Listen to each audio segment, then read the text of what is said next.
All right, man, peace. So, former welterweight world champion Victor Ortiz was recently on the Skip and Shannon show, and he gave some insight into the Floyd Mayweather versus Conor McGregor boxing match, as well as some insight in regards to his perceptions as to how skillful and how hard-hitting Floyd Mayweather is. So let's see what he has to say. Welterweight champion, you can see him fight Sunday night at 7 Eastern in the Premier Boxing Champions right here on FS1. Victor Ortiz, welcome to Undisputed. Welcome. How are you? Good to have you. Appreciate it. So it's your first fight in 15 months. How do you feel about where you are right now in your career? In my career, it's actually, for me, it's been interesting. You know, I've had my highs, I've had my lows, I've had my midpoints. I think this is, for me, personally, a good time around. I told my coaches that for the time being, I put the acting and stuff aside. And I want to take advantage of me being 30 and starting up, you know. I just recently had a baby boy. Congratulations. Thank you. His name's Victor Royal. So I think at this point in time, that's what's driving me. I'm guessing he named his child Victor Royal because he's from Kansas City. Victor Ortiz is a big Kansas City Royals fan. So I'm guessing that's why he named his son that. It's driving me to another level, so ready to step it up. So, one of the lows came on the fateful night of September 17th of 2011. You fought one Floyd Mayweather Jr., MGM in Las Vegas. Struggled first 3 rounds, but then the 4th round you started to land. No, he didn't. He struggled the whole fight. He had no idea what Floyd was doing to him. He had no idea how to hit Floyd. And at no point in the fight was he particularly successful. Near the end of the 4th round, he got desperate and started to throw a flurry. And about 95% of those punches did not land. You thought he retaliated with a bit of an elbow that caught you in the eye. You retaliated to that with a headbutt. No. Floyd Mayweather in the Philly shell style, when he ducks his head down, his left shoulder's covering his chin, and sometimes he'll raise his elbow to protect himself if he's trying to come over the top like Victor was with the overhand right. That's all that happened. Victor was not getting hit in the eye with elbows. He was getting hit in the eye with left hooks. It looked pretty intentional. I think you were trying to headbutt him, right? Yes, sir. No, it was pretty evident. It was pretty evident. Yes, it was. Stevie Wonder could see you were trying to purposefully headbutt him. But you immediately apologized to Floyd. You tried to hug Floyd. There's no apologizing. There's no hugs during a fight, man. It's none of that. Until the final bell rings, we at war. Then you regroup middle of the ring, and you're looking at the referee with your hands at your side. That makes you a damn fool. If you're standing in the middle of an intersection and the light is green and you get hit by a car, who's the fool? And Floyd dropped you and knocked you out. Was that, as you look back, a sucker punch from Floyd? You can only land a sucker punch on a sucker. I have my opinion on that. A lot of people as well, and I'm free to open on my opinion on that. I believe it was not I don't call it a type of punch that's like, oh yeah, it was definitely it was a sucker punch. Well, for me. Yes. Other than that, I think that we both made mistakes in the senses of. No. Floyd didn't make any mistakes. He won all 4 rounds and won the fight. All right. There's no such thing as a sucker punch in a fight where the referee says time in. All right. There's no such thing. Only time they could be a sucker punch is if the referee says time out. That's why he's in the ring for. Floyd has a tendency to, he's quick, so he throws a hook, but even if he misses a hook, he'll still land his elbow. Well, that normally happens when you're in close quarters combat, especially if you have your chin up and your face is sticking inside of a punching range. All right, that's part of what happens. That's why you're supposed to keep your hands up. So I'm left-handed, so I started closing my eye, my leading eye, which it was hurting me. I was telling my coaches, I was telling the ref, and then the coach tells me, headbutt him. But I don't know how to headbutt. It was. Well, I think the 4th round showed that you know how to headbutt pretty well. How the hell are you getting hit with elbows, but you're not getting hit with the punch that he threw that led that arm motion? That's pretty much not particularly possible. His story would have sounded more plausible if he would have said, you know, when I was coming in to approach Floyd to punch him, when he was getting into his defense, he was winging his elbow around. All right? And that doesn't make sense that the elbow is the main thing that was hitting you. I believe that his elbow may have been hitting Ortiz, but that's after the punch hit him. It's pretty obvious. I mean, I should just be like, yo, Floyd, I'm coming, bro. But hey, I did an ugly foul. I felt very bad for it, and I'll never do that again, you know. But since I felt that bad, I felt like shameful. So I gave him a hug, kiss on the cheek. I'm sorry, Floyd, you're hurting me, dude. Stop with that, bro. Let's keep it clean, man. And then, ref, you ready? And then, boom, I get hit once, and I was like, I deserve that, you know, I deserve that. Ref, boom, I go down. I'm like, oh, damn, are you serious? And then, this guy clearly doesn't remember what occurred, or he's clearly delusional because he didn't have time to look to the ref after the first blow. Because Floyd hit him with a two-piece. He hit him with a left hook, right-hand combination. So, no, you didn't look to the ref after the first blow, so you're lying. And then I'm like, get up. And then I see the ref counting, and I'm like, and my legs, I can see the tips of my toes, and I was like, get up, dude, come on. But my legs are not, my brain's not connecting with my legs, and I'm like, I don't think that your brain has connected to the rest of your body for a long time, man. Thank goodness you can box. Idiots like this guy and Broner, thank God they can box, because if they couldn't box, they'd probably be in prison. Like, man, and then done, and I was like, damn it. But I felt, you know, I paid for the consequences on a level that maybe could have been avoided. But so before the headbutt, did you start to feel good about your chances of winning the fight? There was a very important thing that I did. I mean, I probably shouldn't have done it. And my coach nowadays, his name's Coach Haas, he was there also. I said, they were pretty upset with me because they said I had my hands down in the second round. I remember put my hands down. I took a right, boom. I go, okay. I took another one, boom. 2. Come on, champ. Boom. 3. Come on, champ. I know you got more than that. Boom. I took 4 straight rights. And I remember, this guy can't crack an egg, man. Like, I love it. Thank you. So I started coming forward. An egg. Yeah, you kept coming forward so much that he walked you down 90% of the fight. You know, this guy is something else. This is why he's never going to be a success in boxing. He doesn't know how to face reality. When you don't deal with reality in life, there's only so far that you're going to get in whatever chosen profession that you embark in. There's only so far you're going to get in your personal life when you don't deal with reality. Reality is what allows you to improve. Now, because this guy has embraced a delusional version of what occurred in the fight, his career has spiraled downward since then. All right? Remember, his account is that Floyd couldn't break an egg, allegedly. But throughout the fight, he was the one going backwards, even though he outweighed Mayweather by almost 20 pounds.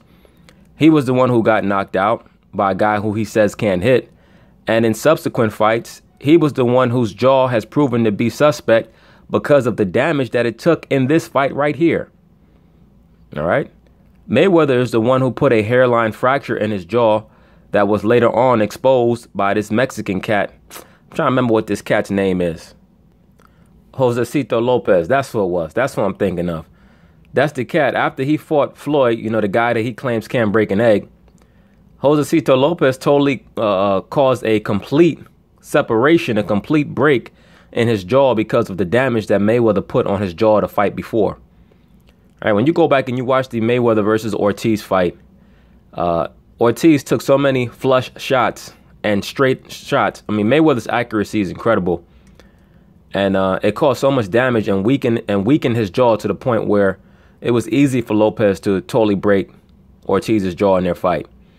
So this guy, he's just here talking shit. But, you know, I get it. He was embarrassed by Floyd. His pride is still hurt, and his career hasn't been the same since then. I started coming forward, attacking, and that's where it made things uncomfortable. But at the same time... Uncomfortable for who? You lost the round and you lost the fight. You got to give it to Floyd. He's done amazing. He can play defense. Yes, sir. Yeah. He can. Yeah. No. Well, you know, you don't win all those fights by just playing defense. All right. You can't block your way to a championship. It doesn't work like that. You have to put some damage on your opponent. But is it the fact that you saw the punch coming? It's not the punches you see that get you out. It's the ones you don't see. Yes, sir. That's true. You know, I liken Floyd's offense onto like a San Francisco 49ers offense from the 80s. People try to act like he doesn't have great offense. He does have great offense. It's just that his offense is methodical. All right? He's not like a Dan Fouts or Dan Marino who's going to throw a bunch of long passes. He's like a Joe Montana. He's going to dink and dunk you. He's going to convert on third down. He's going to be very accurate. He's going to be very proficient. And he's going to get the job done. So even though you were telling Floyd, come on, Floyd, give it to me, you knew the punches were coming. Oh, yeah. It was the one that got you knocked out when you were looking at the ref, you didn't see coming. Oh, yeah. Those the ones that finished the fight off. Sure. And the tactic of allowing a guy to hit you in the jaw, that does not denote punching power. That just denotes somebody trying to pull a psych job on another fighter. It's very common for fighters to do that when they're trying to pull a psych job. Right? All that nonsense about how Mayweather can't crack an egg. There's no way that you can be at the level that he's at and have no power whatsoever. You have to be able to keep your opponent honest. Oh, yeah, we can actually rewind to Berto and I. Right. We're doing amazing that night, and then I did not see that uppercut, man. I just remember, Yeah, boom, and I go, oh, in my head, I'm like, man, down. I looked at my corner, and I'm like, damn, coach. Oh, I got up, and then my legs, it's woozy, and then it hits me, boom, boom. I'm like, oh, dang. Oh, yeah, it was. So, Shannon, your response to can't crack an egg with those punches. But he alluded to, it's not the punches you see that gets you out of it. It's the sucker punches that you don't see. He said Berto hit it with an uppercut that wasn't a sucker punch, but he didn't see it, Skip. Okay. But Berto might hit harder than Floyd. Well, Berto does hit harder than Floyd as far as one punch power, but he's nowhere near on the level of a Floyd Mayweather. But, this chick here in the middle, she's another big mouth, super liberal broad who's mad at men because she was in a relationship with some guy that used to whoop her ass. A lot of these chicks, they get into relationships with these abusive men, and they end up chasing these guys around, and then it takes them an eternity to realize that the guy is not good for them. And then when they finally leave, all of a sudden, they hate every man, and every man who shows any form of authoritativeness, I'm going to do my best to tear him down. That's the problem with Mayweather. Like I've said before, they accuse Mayweather of being this bad woman beater. To me, if anything, Mayweather has bad decision-making abilities when it comes to choosing his women, which I think that he's greatly improved upon as he's matured and gotten older. All right, but in his 20s and so on and so forth, early 30s, he got into a lot of issues because he was trying to turn pieces of shit into pieces of sugar. And like I've said before, you can't do that. Most of these women in this society are low level. The majority of them are low level. They're really not compatible with men anymore, and you pretty much have to relegate them to whatever status they conduct themselves at. But if you have a good woman, right, and you have to treat the woman accordingly. But most of these women in this society are very, very low level. They don't bring much to the table or have much to offer, which is why they oftentimes end up in these relationships that go nowhere fast, because everything is about excitement. When things are not about performing your duty or your role, one or both parties is going to become very quickly dissatisfied. But anyway, that's the point with her, and you'll notice this a lot in these roundtable sports talk discussions when they get around to Mayweather. The female who normally plays the moderator, the role of Ma'at, the balancer of the scales, she normally will interject with her emotional diatribe against Floyd Mayweather. Why is that? Because he represents a so-called black man with a ruling class mentality. All right, he's not here to kowtow to women. He's not here to act like he believes that a woman is equal to him. He's on record as stating that a man should have multiple women, that a man can have multiple women, and that's what he practices because he has the revenue to do so. All right, and it offends most of these libertarian broads who go home at night and just finger pop themselves to sleep. Yes. Okay. Connor's a southpaw like yourself, so obviously his right's going to be the lead. Skip think he's ambidextrous. You got dynamite, both hands. This is thunder, this is lightning. Let me ask you a question. How does I don't know if you've ever sparred against a guy that's in the mixed martial arts, but how do they catch a punch and how do they throw a punch? I think it's two different sports. Shannon, you're in the NFL. It's right. It's like you going against a college student. Right. In this particular case, it's tennis champion right. versus ping pong champion. Right. a tennis match. I just, yeah, exactly, in a tennis match. This guy's spaced out, man. Ever since Marcos Maidana whooped his ass, he's been totally spaced out. He was lucky to get another chance after that, and then after the war with Berto and how Floyd totally mentally damaged him, he hasn't been the same since then. You know, he ran to Hollywood and bent over the boardroom table for Sylvester Stallone allegedly, and gotten one of those Expendable movies, and has gotten a couple of roles since then. Now he's trying to get this last little bit of boxing money before he goes back into Hollywood. Oh, Skill, go ahead, talk to Skill. I don't even want to talk no more. Victor is a boxer, and he's going to defend his turf and his sport. I get that. No. I'll tell you one thing. I see you, Joy, with them tick old biddies over there, peeking out. I would never step in a cage. No. It's not my. I don't know what to do to take me down. I don't know, triangle, rectangle, square. I don't know. It's not my thing. Okay, so this is all boxing rules. And even exactly. though Floyd volunteered in one of the media sessions to wear 4-ounce gloves, I guess that he's going to back off that and still insist on 10-ounce gloves. So you're wearing pillows on your hands, right? Oh, absolutely. You could tell Skip has never been in a ring a day in his life. Pillows on your hands, 10-ounce gloves. You can get killed with 10-ounce gloves on, man. You can get killed with 16-ounce gloves, especially if your jaw is not trained, or your neck is not trained, or your body's not trained and not accustomed to taking blows. This guy's a fucking idiot. I like 8s because they're small. They're punchers. You a Reyes, Everlast, or Winnie? I like Reyes. You a puncher then? Yeah. That's why, because their hands stitch and you put fist to face. Oh yeah. Yeah. And they don't feel too good either, but when you land, it's like, ooh.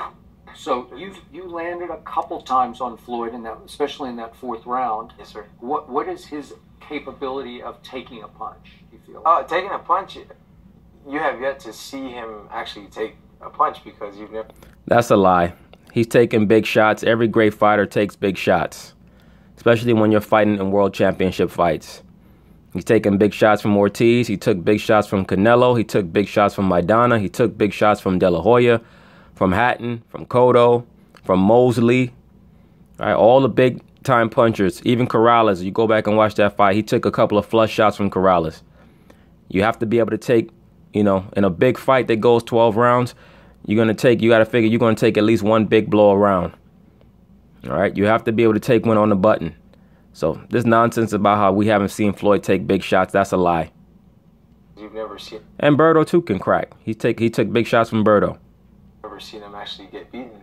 I mean, he took mine pretty well, and I'm not a light puncher, so at this point in time, I think McGregor's gonna have some trouble.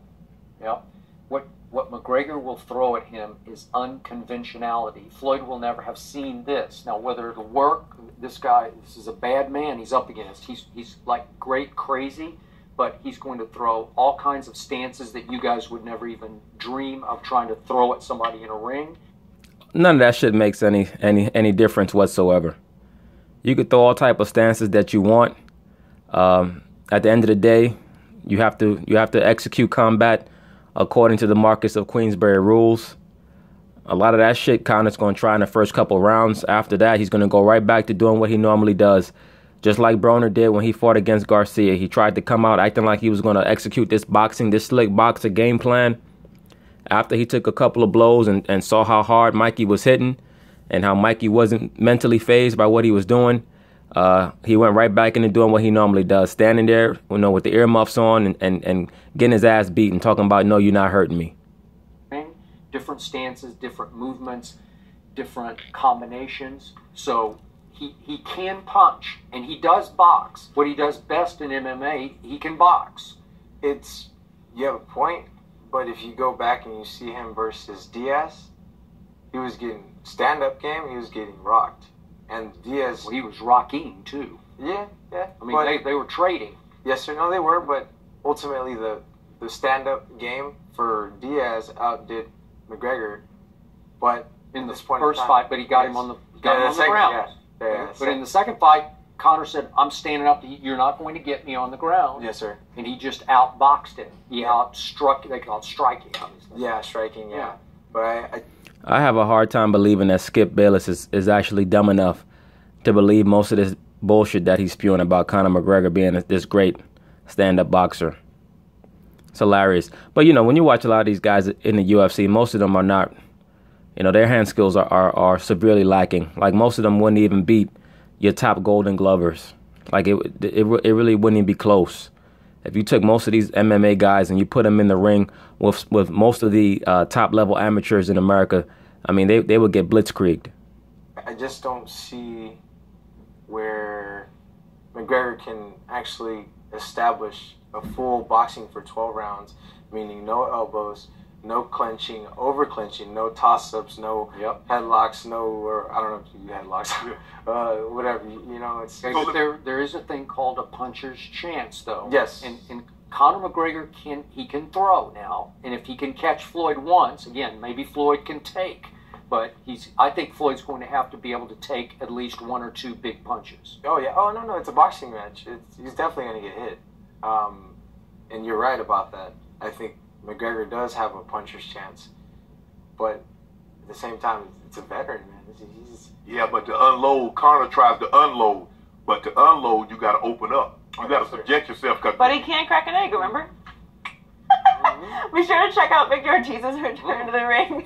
I like boiled eggs. 7 Eastern, right here on FS1. Victor, thanks for joining us. Victor don't know what the fuck he's talking about. He's talking about can't crack an egg.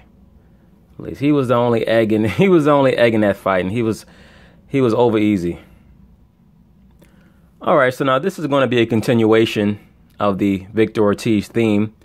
This is the subsequent episode, and they're going to reflect back on certain statements that Ortiz made. I had my hands down in the second round. I remember put my hands down.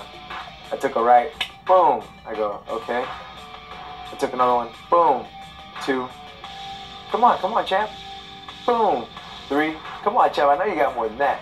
Boom. I took 4 straight rights. And I remember this guy can't crack an egg, man. Like, I love it. Thank you. So I started coming forward. Egg. All that shit happened in the dream that night after he went home and went to sleep after he got knocked out. Because none of that shit happened during the fight.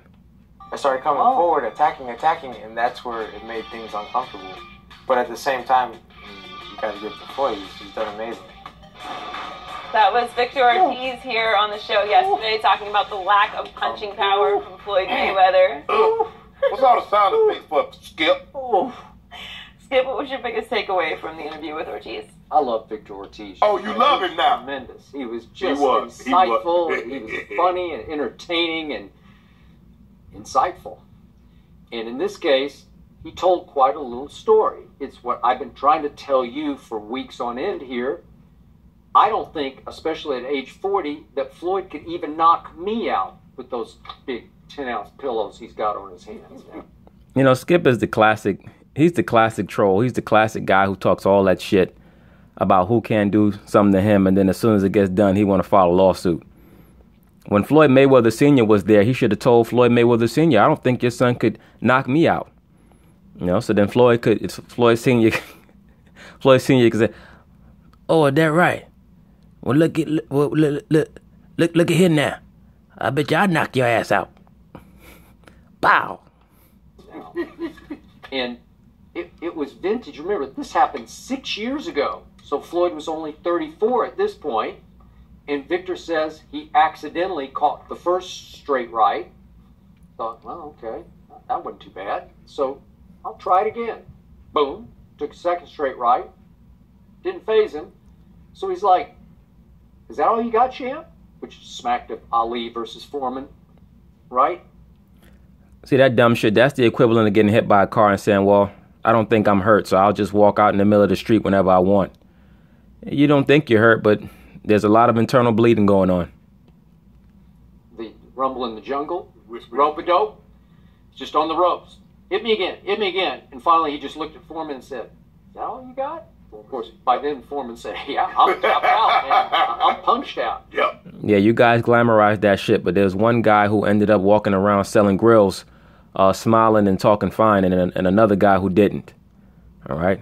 And look, I'm on record as saying I believe that they assisted Ali in his illness and his sickness. But believe me, he was going to become his health was going to degenerate rapidly no matter what, because he took a lot of flush shots from a lot of great punchers. A lot of guys said, well, no, Ali hardly got hit. Y'all brothers are thinking about the 60s, because in the 70s, he got hit a lot, and by a lot of big-time punchers, man. 3 fights with Norton, 3 fights with Frazier, George Foreman, Ernie Shavers, who's probably the hardest puncher in history. Oh, no, that brother took a lot of damage, man. Yep. So in this case, Victor takes 4 straight rights from him and thinks, this guy can't crack an egg? That's what he said. He can't crack an egg, man. And at that point... Well, then that means that his jaw must be of less substance than an egg, because he damn sure cracked his jaw, because he had a hairline fracture going into the Josecito Lopez fight.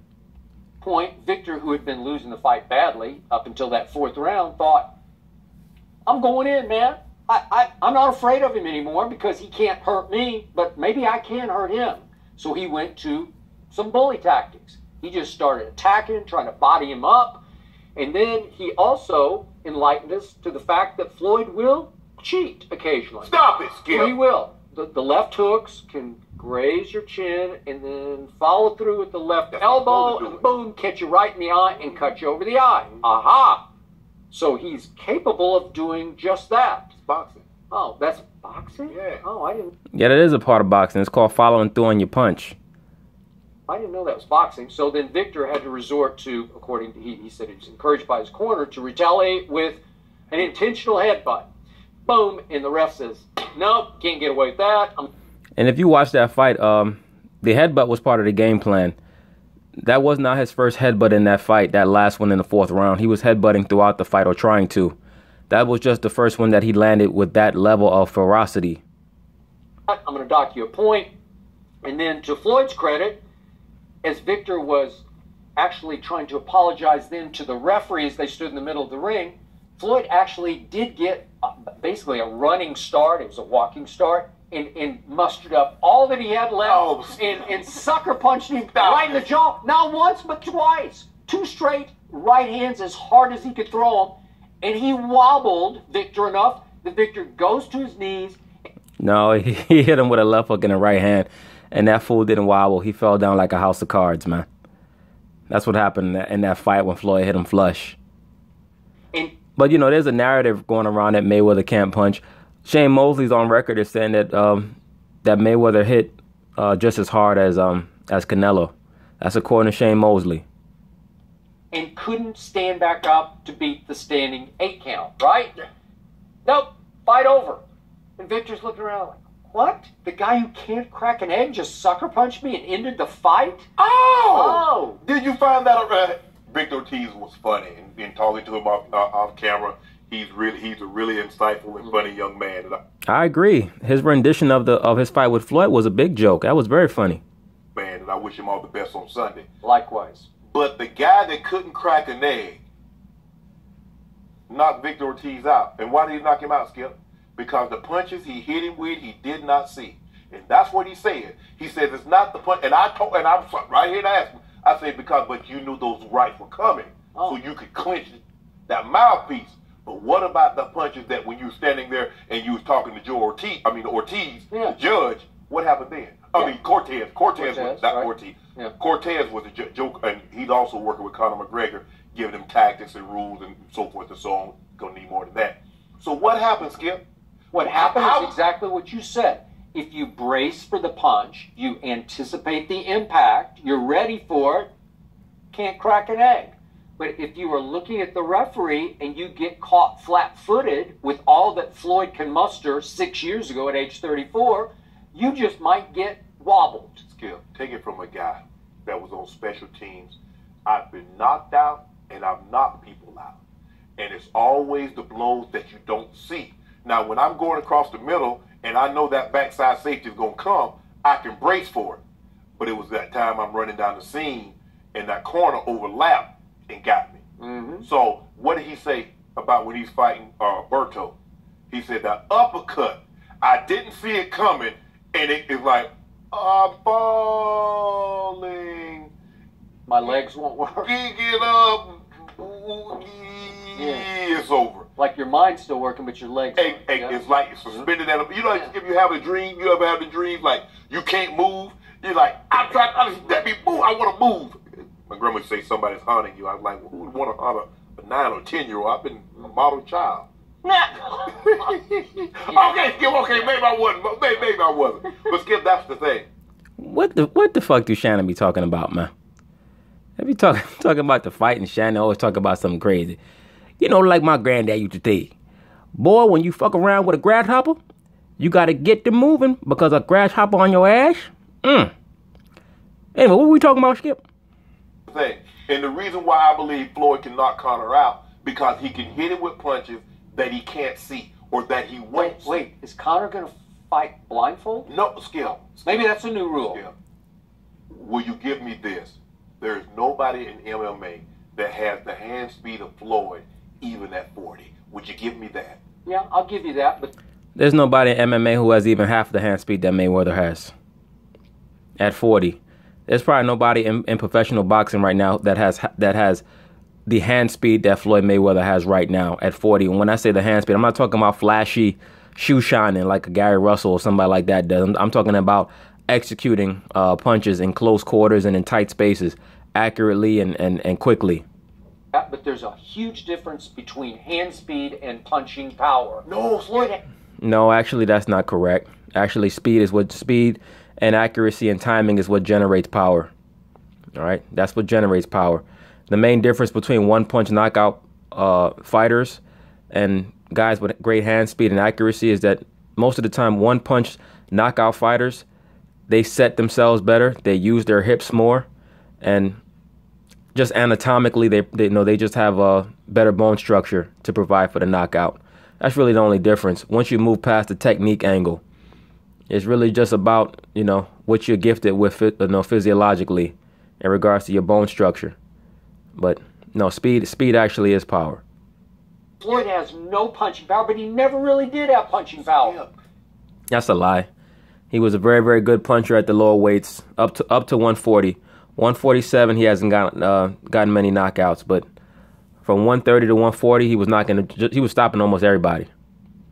I keep telling you, it's not the punches you see, it's the ones you don't that get you up out of there, Skip. I've been a boxing fan for a long time, and you look at the knockouts, how they happen. When normally it happens when a guy gets tired, that jaw drops, he's not clenching that mouthpiece, and boom, or this left comes out of nowhere, this right uppercut. It's a punch that you don't see. A lot of times it is a punch that you don't see, but sometimes power is just power. Sometimes guys can see it coming, and you just go. But anyway, I just wanted to cover this because of Victor Ortiz and his nonsense. But, the fight should be entertaining. Peace.